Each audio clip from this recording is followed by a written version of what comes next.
Тамхины хяналтын тухай болон аж ахуйн үйл ажиллагааны тусгай зөвшөөрлөлийн тухай хуулийн хэрэгжилтийн байдалд хяналт авах үүднээс мэргэжлийн хяналтын ерөнхий газраас энэ оны 2-3 дугаар улиралд шалгалт явуулжээ. Шалгалтад 21 аймаг нийслэлийн 3000 гаруй аж ахуйн нэгж байгууллага иргэд хамрагдсан байна. Шалгалтын явцад тамхины үйлдвэрлэл, хайрцаг, сав, баглаа, боодол, хаяг, шошгололт, санамж, анхааруулга, тамхины сурталчилгааны холбоотой зөрчил илрээгүй ажээ.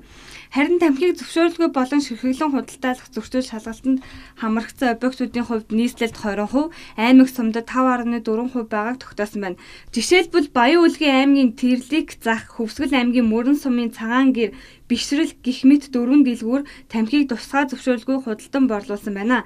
Мөн Гудамжинд ил задгах худалдаа эрхэлж буй иргэд тамхи нууцаар худалдаалж байсан байна. Одоо ер нь энэ янз бүрийн талбайдаар хуучмал самбраага татаал байдаг гэсэн.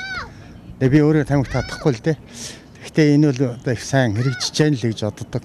Ямар нэгэн үйлчлэгээний газар ч гэсэн одоо баар цэнгэний газар ч харж яхад юу яахгүй л байна шүү дээ. Тэгээд хамаагүй замбраагаа татахгүй байна. Энэ дээр юу дутагдaltaй байна гэхээр нэг нэгдсэн нэг төв газар бол яг нэг тамхи татдаг нэг суурин гад яадгийн нэг тийм заал байдаг юм уу? Тийм юм байвал яг үү тэр татах хүмүүсүүд нь одоо татах хэрэгтэй.